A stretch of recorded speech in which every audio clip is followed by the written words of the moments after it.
Welcome on into the Wild Willie Podcast Show. I'm Willie Claude, and he is JJ, baby. What's going on with your big Willie and your Yankees? Why did you have to start there? Why did you have to start there? The Yankees! Come on, Yankees! JJ, let's catch up as we always do. Yes, How was sir. your weekend? Big Willie, it was a long weekend. I'm still tired of sleeping. Of course, So Gucci had to go visit and be a part of a wonderful event the Mr. Bernie Mac himself wife throw, and man, it was beautiful. We was invited as guests after the event to our home, and man, they welcomed us and gave us some of the best hospitality like you and Akeisha did. I must say, we feel special. We done been to your house. Now we've been to Bernie Mac and his wife's house. And Big Willie, when I tell you everything was amazing, it was wonderful. And we got back Sunday just to see my goddamn Cowboys lose. Oh, so you guys just been spending the last month just freeloading off everybody. Is that exactly what's been going on? You just been dialing up all your rich friends and saying, "Hey, man, let me yes, sir. Get a taste of their gravy and their biscuits and gravy." Isn't that right? They say what you hang around is what you become. So we figure some of that can rub off on us. So we praying and hoping for the best so we can get some of that good energy and some of that good success off you all. Hey man, I gotta start hanging out with some more rich people too. Rubbing off on that too. That feels good. My weekend was good. It was a sports filled weekend. Like I mentioned, the Yankees are down 0-2. They're back in the Bronx against the Dodgers. My Jets, I have no words for. I have no words for the New York Jets. It's an absolute dumpster fire. It's pretty much a bag of what the fuck. It is just brutal to digest what the New York Jets have become this season. I talk about them in nauseum, so excuse me if my energy and my appetite is a little off when it comes to talking about the Jets because I'm defeated. I have seen this team go through a lot. I not only have played for the team, but also covered the team for some years now. And every year they've stunk, there's been a legitimate excuse for why they stunk. There is no excuse why this team is currently 2-6, and they lost to one of the worst teams in the NFL. When going into that game, they were 1-6. To have Aaron Rodgers, Devontae Adams, Lazard, Breece Hall, a veteran offensive line, there's no reason. And a defense who, by the way, as bad as they played in spots, held the New England Patriots under 200 yards. It just doesn't make sense. I never adhere to the notion that this team is cursed. After losing to the Patriots on Sunday with Aaron Rodgers and the team we have, this team is cursed. There's something wrong. There's some hoodoo in the air that just keeps this team down. And I've watched every other franchise from the Browns to the Detroit Lions to name them, come out of the mud and be able to at least raise their hand from the grave and pull themselves out. It hasn't happened to the Jets, and I don't know why. I played against the Browns when there were literally fans in the stands with brown bags on their hand, on their head, excuse me. Yes. I played against Detroit where there weren't only brown bags on the fans' heads, but people were literally threatening the players and threatening the head coach, like, get the hell out of Detroit. And now both of these franchises, and the Browns are obviously, they're kind of up and down. They've gone through a lot, especially with Deshaun Watson, but they beat the Baltimore Ravens this Sunday. Whoa, yeah. The Detroit Lions are arguably the best team in football. They put up 52 points on the Titans. So with all that said, my Cowboys. Yeah, with all that said, the Jets, I am exhausted. I have nothing in the tank when it comes to the New York Jets. So my weekend was very because my Yankees lost, my Jets lost. However, right here, baby, 6-time Super Bowl champs, Steelers, are on deck to play the New York Giants, led by Russell Wilson. So good times are ahead. So I'm proud of that. JJ, I want to pivot quickly. The new season of the Belle Collective drops this Friday. Yes. I don't get nervous. I don't get anxious a lot. Exactly. I'm anxious and I'm nervous about the premiere of this season. Exactly. Because a lot has happened. A whole lot. A lot has happened. And I'm somebody who's been in the public eye for a good portion of my life. Yes. I'm used to ridicule and I'm used to comments, good and bad, about me. But it hits different because I don't have a helmet on my head. Yeah, It hits exactly. different because my family's involved, in particular my Exactly. wife. It hits different because I stepped outside myself to Exactly.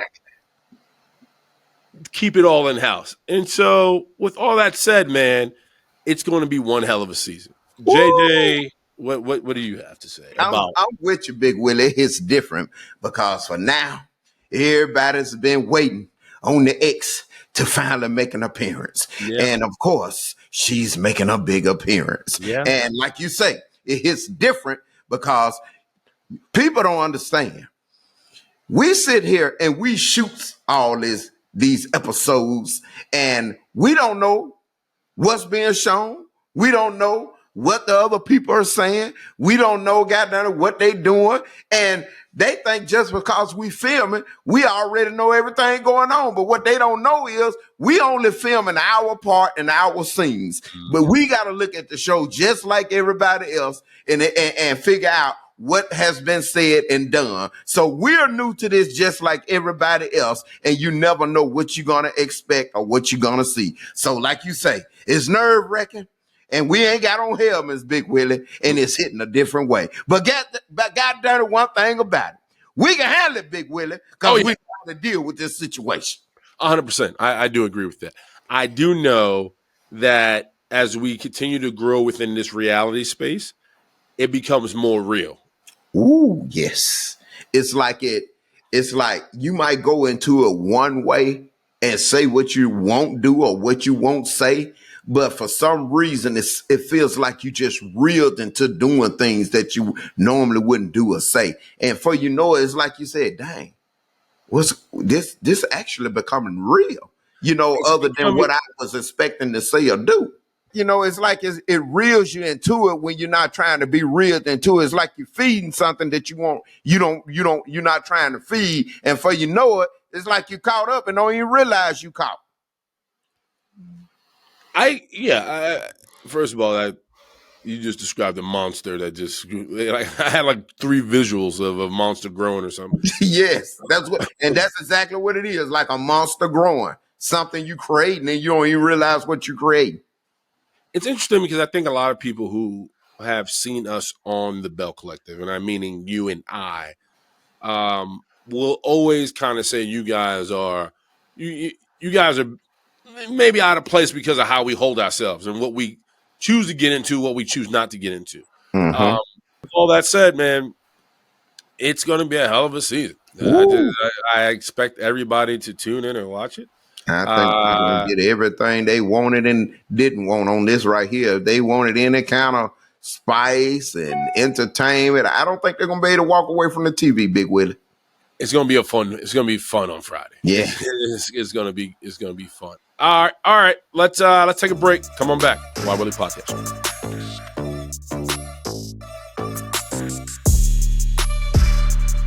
All right, JJ. So if you know anything about me, watching people embarrass themselves makes me cringe, almost to the point where I literally will take my shirt, put it over my head, and cover my eyes because I can't watch people embarrass themselves. Thank you.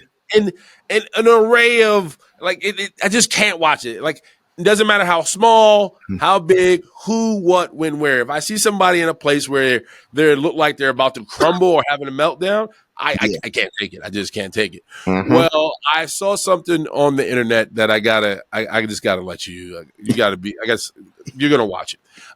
Singer Loomis has issued an apology after her botched performance of a national anthem. On Wednesday, Loomis opened a debate held by the Free and Equal Election Foundation, featured third-party candidates with a rendition of the Star Spangled Banner. JJ, she did this. But so proudly we hail at the twilight's last gleaming, whose broad stripes and bright stars through the perilous fight for the ramparts we watched were so gallantly streaming. And the rockets, red glare. I fucked it up. Can I go back? Please? Bombs bursting, and I got too nervous. Gave proof through the night that our flag was still there. Whoa, say does that star-spangled banner wave for the land of the free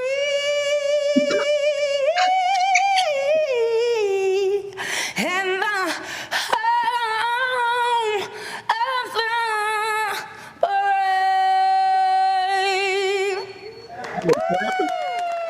Big Willie, are they clapping? I know goddamn well. Now, Big Willie, I'm just gonna be honest with you. I don't heard a lot of Star Spangled Banners, and they don't messed up. But never have I in the world ever heard goddamn it somebody say, "Hold up, I got nervous. Can I start over?"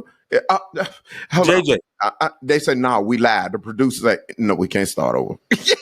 JJ, first of all, midway through her performance, her voice started cracking. Yeah. 2, she said, I fucked up. Who are you talking to? Who are you talking to? We obviously all know you fucked up because you're telling us you fucked up when you should be singing. And she had the nerve to say, can I go back? And somebody randomly, I guess offset, goes, you're live. Exactly. Like there's no going back. You got to go forward. It could be nerve-wracking. I cannot sing. Anytime I've ever tried to sing in public, it doesn't go well. But I know I can't sing. It's just me just being silly and trying to have a good time. You could have done better than that. I don't know what to say. Like that just made my skin crawl. I just want to flip inside out. I don't know. And listen, we know there's been a lot of botched national anthems. You can go back to Fergie, right? When she was on the same floor as the Golden State Warriors, and you see Draymond and Steph, they're pretty much like that. She tried to do a jazz baseball field not too long ago. Yeah, Fergie tried to do a jazz rendition of the national anthem. Didn't go well. Roseanne Barr, obviously, Carl Lewis, historically. There's been countless actors and actresses who have flat out bombed. This right here has to be top 10. I've never heard Loomis's music, but I feel bad for her because that's tough. But at the same time, I'm like, how is there not like a teleprompter or something to kind of keep you on pace? And because I'm gonna tell you what, JJ. Steelers versus Green Bay Packers in Dallas for the Super Bowl. Christina Aguilera, right? Yeah. Who is a native of PA, sang the national anthem and fucked it up. She messed it up herself. And that's why I think we lost the game. Not when we're playing. But with that said, she messed it up, right? So it happens. But that right there was a meltdown. I wanted to grab her mic and run right off the stage. I just want to snatch her mic and just keep running right into the parking lot. That's when we need a Sandman. I credit her. She jumped right back into it. She finished out the performance. People did clap, but that I don't know. That's nightmare for you. That's nightmare for you. Yes, that's tough. AJ, this question just popped in my head. Yeah. For somebody who had three young girls to perform. Yes. Have you ever watched your girls have a meltdown or crash or do something in their performance? I never forget.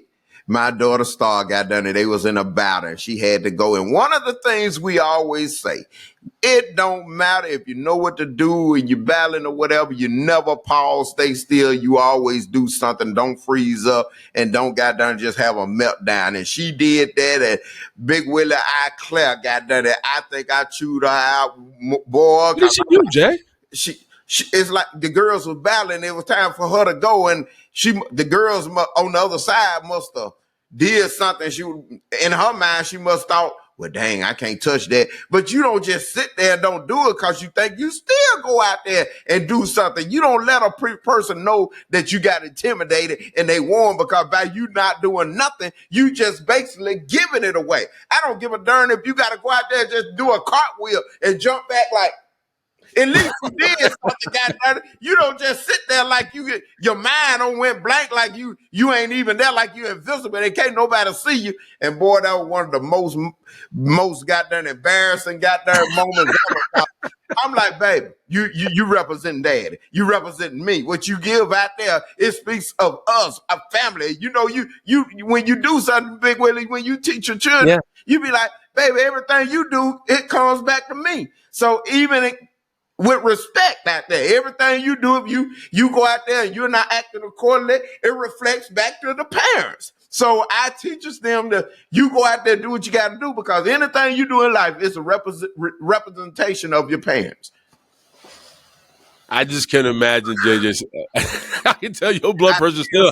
Now, boy, you don't make me mad all over again, Big Willie, just thinking about it.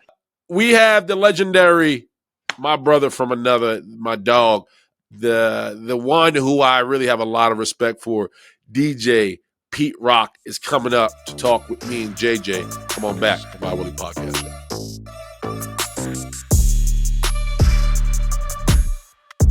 Welcome on into the Wild Willie Podcast, and I have my brother from another, the grand selector, the best music producer the world has ever seen. The DJ, the lyricist, the rapper, the producer, all of the above, somebody who I have an immense amount of respect for. Thank you, sir. The legendary, the GOAT, Pete Rock. What's up, my brother? Welcome to the Wild Willie Podcast show. Man, thank you, bro. I've been waiting to get on here, you know?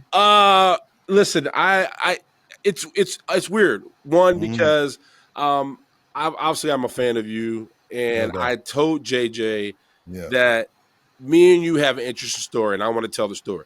Okay. And the story starts like this. Let me just label it. DJ Pete Rock DJ'd my wedding. It was so ill. It was so fun. It was ill. Not only is he from Money Earning Mount Vernon, a true rude boy, somebody that definitely embodies the essence of New York, but he is really a homegrown, down home brother. And I happen to be in Chicago one weekend. I'm having a hell of a time. So I go to the Cubs game with one of my homeboys. His name is Delonte. If you've never been to Chicago, it's riddled with bars. It's bars galore. So I go paint the town. Me and Tay, we drink from the game all the way up until midnight, right? And so we're going after it. So, and it's roughly around 2:00 in the morning, and I'm standing outside this club. It's called the Piedmont, right? And this young light-skinned girl is standing in front of the door, and I'm literally right next to my buddy Tay, and he goes, "Bro, can we please go home?" He's like, "I'm done, dog. Like, I got nothing, dog. Like, please." I'm like, "No, we're not going home."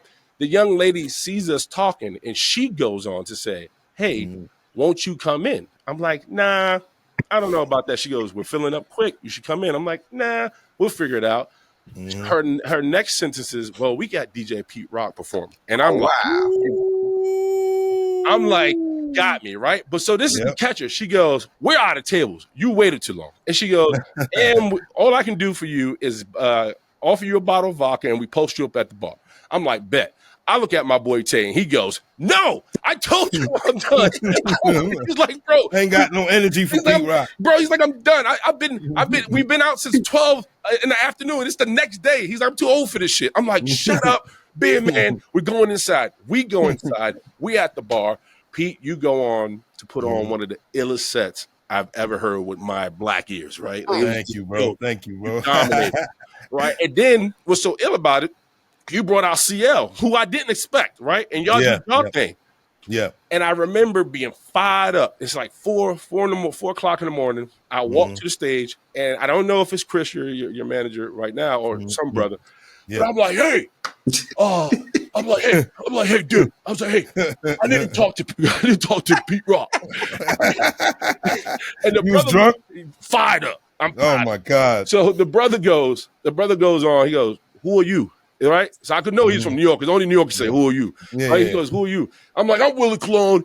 I play for the Steelers and the Jets, and I gotta have DJ Pete Rock DJ my wedding." He's like, "Okay." He looked at me, and I'm like, "Nah." I was like, And so I go on to like a 2-minute speech. I'm like, "Why you should DJ my wedding?" So the dude was like, "Man, hold on." He goes, "Well, here's his number. If you for real about it, hit him up." Sure enough, I have my people hit your people, and win. And this is why music is so. It's awesome because it builds a bridge and, it also creates worlds. We're from both from the Bronx, the birthplace of hip hop. Yep. I get married in Jackson, Mississippi, at the Jackson Country Club, and JJ can attest to this. Much fun. At the back in the day, the Jackson Country Club didn't allow our kind. Nope. Like meaning black folks at all. Yep. To have DJ Pete Rock, DJ in Jackson, Mississippi at my wedding.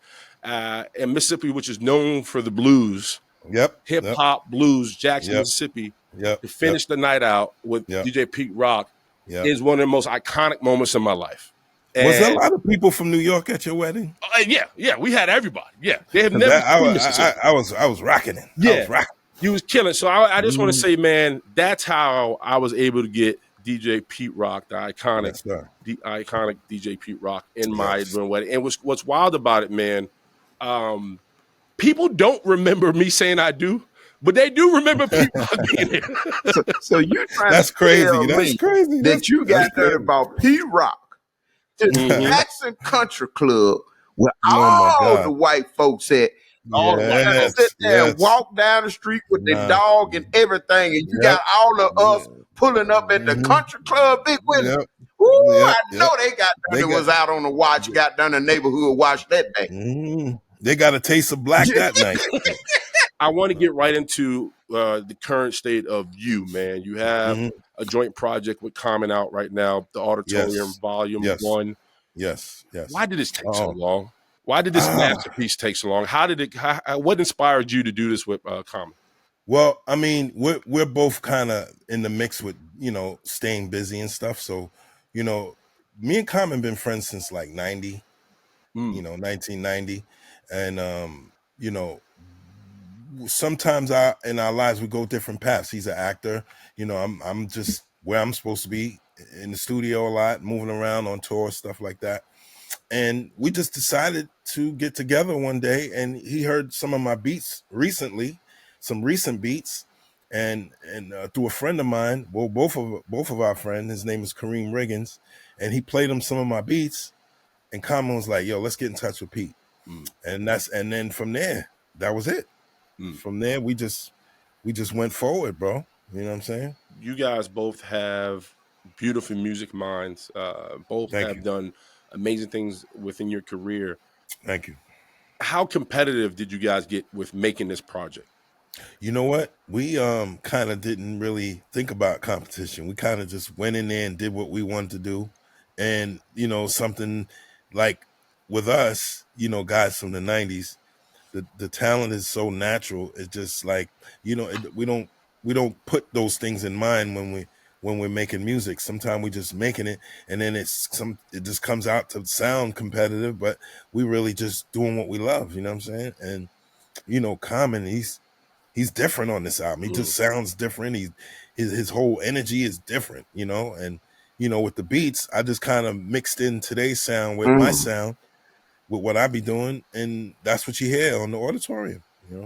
That'll work. So when you coming up with them beats like that, and I used to have an artist back up in the day, we was trying to get to the point where y'all was at, but the boy was so hot, man. I'm talking about, man. Matter of fact, when Pimp C heard him, we went down and got Pimp C up on the song. And when Pimp C, that's my guy, yes sir, and we went down to Port Arthur, Texas, and Pimp C was like, man, matter of fact, his name is Big A, and they invited us to the crib, everything. He told his mama, he said, man, I ain't never heard no artist rap like this boy right here. And they was getting ready to give him his distribution deal.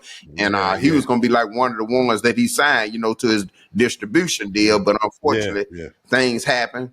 It did. No doubt. You know what happened. Pimp was Far as Pimp. one of the nicest artists I've Yes. ever met. He showed me so much What? respect, man. And Yes. rest in peace to Pimp C, man. Yes, You know what I'm sir, saying? man. Shout out to Bun B too. You know? Yes, sir. That was my guy, Yeah, and that's what they was doing. Billing like beats, to the sound of it, the voice and everything, and yeah, um yeah. and has it ever got to a difficult point to where you get some artists that's off the chain, and one thing about Mhm. my artist, his voice was hard, so that beat. Yeah, yeah, The beat yeah, had to match his goddamn voice. So yeah, yeah, I mean, because if the beat wasn't as hard as his voice, it wasn't gonna work. Have you ever got to yeah. the point like that where that voice just so demanding and so strong? Well, for me, I play with the voice. Like when I'm making music, it's all about who's gonna rap on it. It's all about whose voice sounds best over this beat. So that's one of the things I do. So I'm kind of like matching whoever the artist is to the music that I make, and that's how I've been doing it. You know what I'm saying? That's how I've been matching to make my music make sense with who this artist is. You feel what I'm saying? That's one of the things I love doing is that right there. Like It's a challenge. challenging myself. Yes, challenging myself Mm. to work with different people. I wanted to stay there, man, because when I listened to the album, 3 tracks just I think spoke to me only because I'm a '90s baby, and I grew up listening to UNCL. When the Mecca and the Soul Brother came out in Brother. '92, that was like forget about it. Yes, and I was a baby. I shouldn't have been listening. That's all good, bro. But it was, I was from the South Bronx, and it was just around me, so I grew accustomed to listen to it. But I want to say this: 3 tracks that stuck out to me.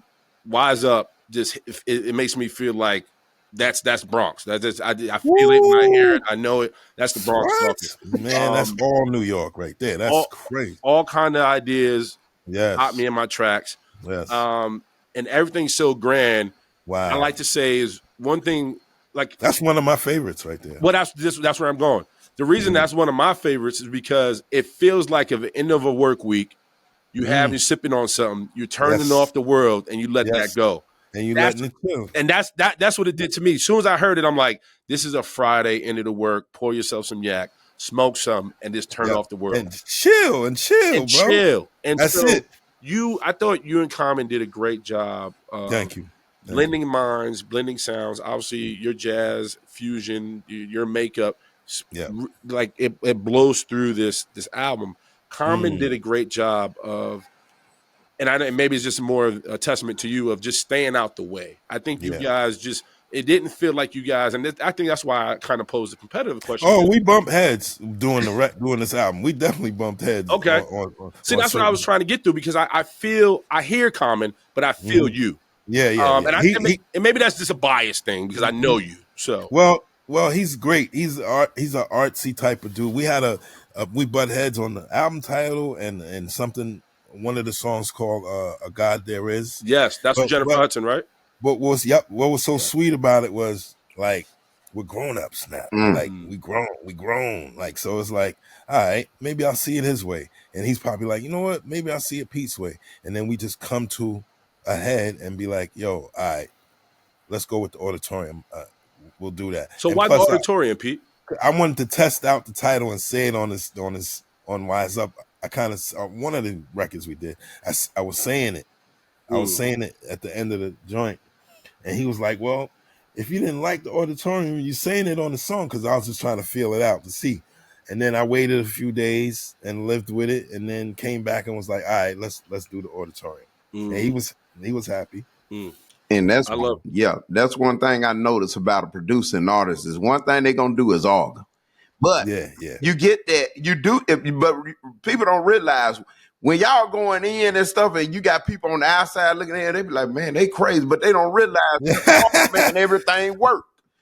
It's a grown up argument. It's like it's some grown up shit arguing going on. It's like, we don't do it when we was like younger, like used to be screaming at each other. It's like, well, I don't know, man. And then Common's like, well, I don't know, Pete. Well, I don't know, Common. And then we let it chill and simmer down for 2 days and then come back with a decision. This seems like it was more of a spiritual project than anything else. I think you guys really kind of allowed yourselves to be vessels and let the music go through you. Do you That's agree with exactly that? how it went down. That's exactly how it went down. And we're both men of God. You know what I'm saying? I'm not saying I'm a preacher or anything like that, but I do believe in a higher power, right? Sure, I'm a And believer. so We're both we believers. Yes. we and I believe plugging into that higher power when we're making a project that we want to be successful and we want everyone to love. So we asking for God's help too. You know what I mean? And I know you probably get asked this a lot, but I want to kind of talk about your career and the current state of hip hop. This is going to be a blanket question, but I just answer it how you choose. Yeah. What's your current thoughts on the state of hip hop? Right now, I feel like the realer music is coming back. I feel like that's my job to really put that back out there. And I see that people from my time are actually dropping music, which is great.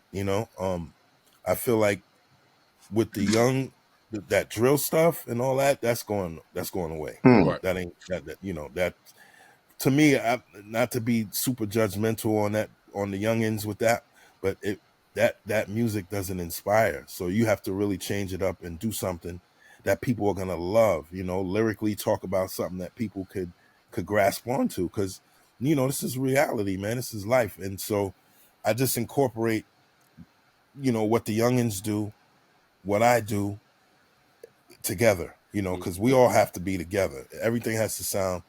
And then everything can't sound the same. That's the most important thing that I hear going on with the young generation, is that they don't differ from each other musically, on the sound tip. And so that's what we're here to do, to teach versatility and making sure that each song you do is different from the one you just did. You Next. feel me? Yeah. But the current state of hip hop, I feel like what was missing is coming back. You know what I'm saying? And I feel like even the younger generation are starting to get it and understand. And I hear it now. I'm hearing them do different things with music now. So the reason I think that is, Pete, because I think Yeah. one thing I'm learning, especially in my old age, I'm 41, Mm-hmm. and what I'm learning You is young, boy. You young. the what Snapper, whippersnapper. right. Yes. The one thing I'm learning at this age is that black is not necessarily one color, that Yeah, there's depths and range to it. of And I course. think music is the same way. I think Yep. Yep. I think I'm seeing more kids who are into alternative music or Yep. into things that necessarily, because they don't necessarily come from where we come from. Mm-hmm. You have kids coming from where we come from, not listening to necessarily hip hop, but Yeah. they're into different genres of music, and now Of it's course. all being expressed. And I think that's a Yeah. good thing. That speaks more to wanting to be more versatile and authentic. Go ahead. I think certain genres sound great together. Like, you know what I'm saying? Even if they're listening to new, like, alternative music or different kinds of music, it sounds better when you know how to incorporate it with hip hop music. Mm, You understand what I'm saying? okay. Like rock hop, like that's rock music and hip hop. Like, you know, there's even a way to do fly disco shit. You could even bring that back, but it could be done differently. You know what I'm Mm, saying? Than it was done in the '80s. Like, people are not thinking about these things. right. Maybe I should shut up Right. You letting them into before the kitchen. somebody run and with my ideas, Right. Somebody letting you letting the people. all kind of ideas. You talk about, you've been in the game for 25 years, man. You've seen Mhm. it. You've worked with some amazing artists, Yep. iconic artists. Mhm. Is there a project or someone you haven't worked with that you wish you had an opportunity to work with? Yeah, Biggie. You know what I'm saying? Craig Mack. Black Rob. You know what I'm Mm, saying? Like, I'm talking about even this, certain deceased people. And there's people that are alive that I never, got to work with, like, 50 Cent.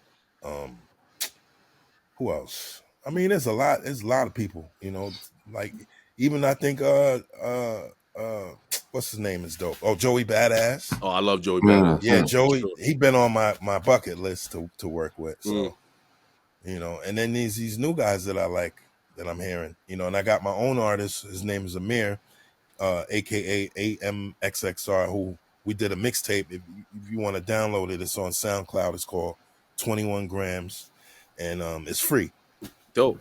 We got Yep. to check out for him. Obviously, you and CL know more. You've been Hmm. open and honest. It was great what we had. But I think from somebody who, like I said, Reminisce Over You, All Sold Out, Not Creating a Soul Brother, you guys are arguably the best or one of the best hip hop rap duos of all time. Thank you, bro. For everybody who listened to you and listened to him and collectively listened to both you guys, what can you give me one word to describe your legacy? Man, one word. Magnificent. I like that. Yes. Magnificent. Because I think back on that stuff, like with me and him, and like we really made special music. And for other people, we made special music. He rapped on "Rub You the Right Way" with Johnny Gill. You know what I'm saying? He's on the Alexander O'Neal remix. I did. He's on. We were doing big things. You know what I'm saying? Like in the R&B world. And then we just broke out and started doing our hip hop thing. And man, we made Reminisce, Straighten It Out, some of our key records.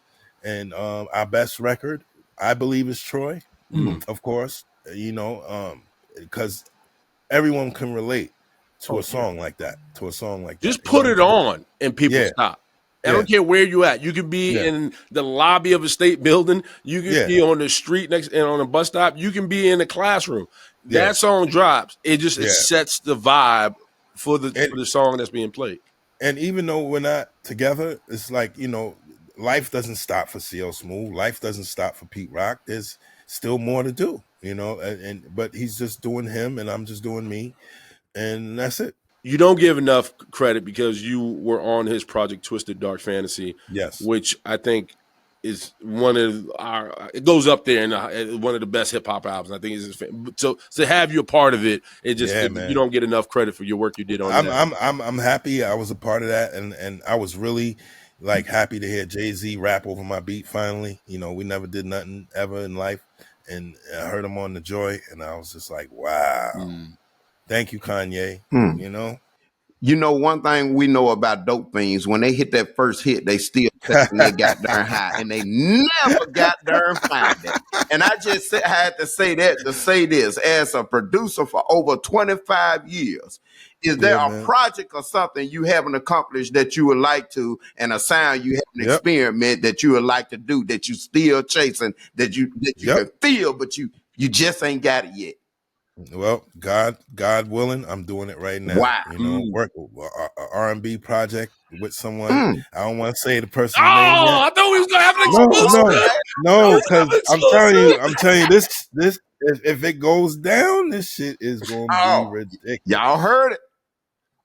It's gonna be ridiculous. Female singer. Wow. Okay. All right, that's all I'm gonna say right there. When Pete Rock got on, we instantly went at each other because if you don't know about Pete, he's all New York, born and raised in Mount Vernon, inspired by James Brown. Yes, sir. So rhythm and soul and beat just oozes through his blood. That's right. And out of him, rather. But one thing that oozes out of him is his passion for sports. Yes. Let's just get into it. Your Giants. My New York is struggling right now, bro. We all right. It's a good year for New York. Yeah, it's just good news. It's better, but it could be better. Well, Pete, I want to put you on the soapbox.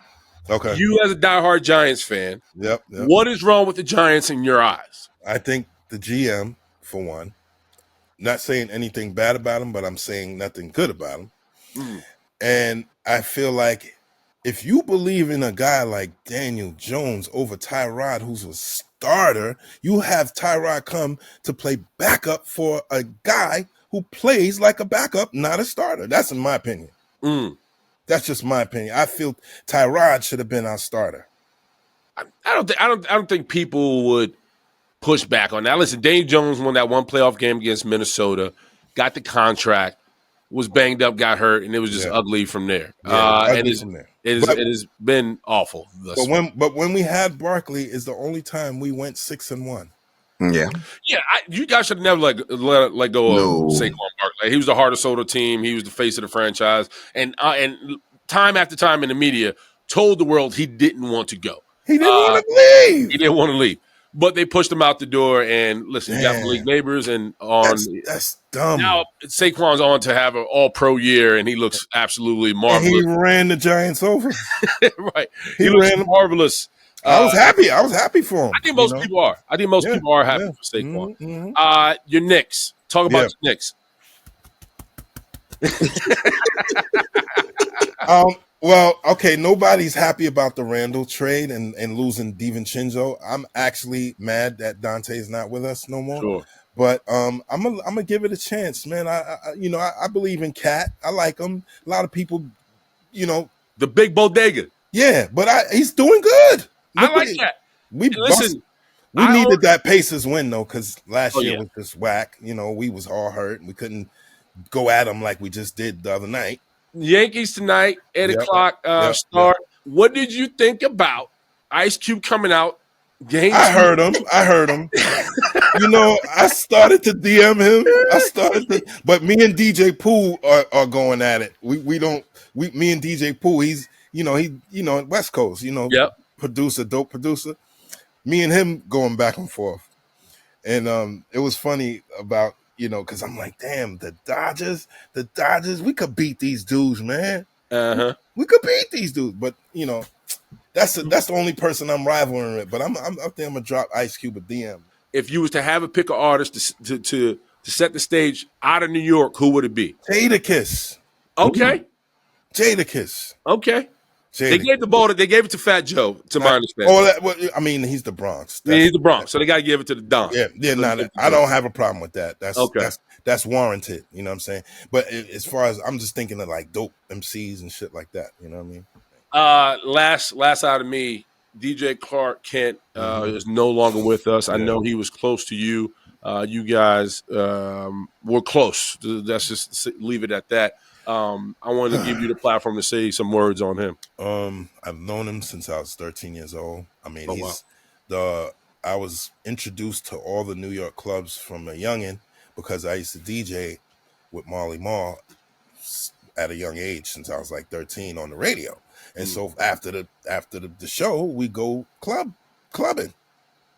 And so Clark was on, the radio too with us, and we all be hanging out. And I was going to Union Square, the Rooftop, all these places I wasn't supposed to be at. I was up in there, you know what I'm saying? And I was enjoying KRS-One. I would see KRS-One tear down Union Square. I saw Dougie Fresh in the Rooftop and Rakim in the Rooftop, and Super Lover seeing them in the Rooftop, and Latin Quarter. Man, look, those were the days, and so that's what Clark and I shared with each other.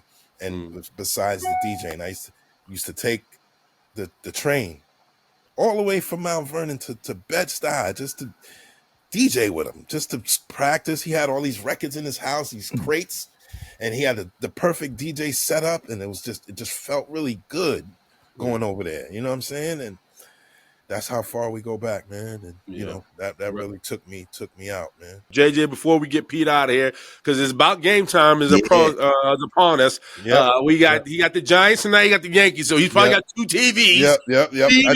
I do. I absolutely do. Yes.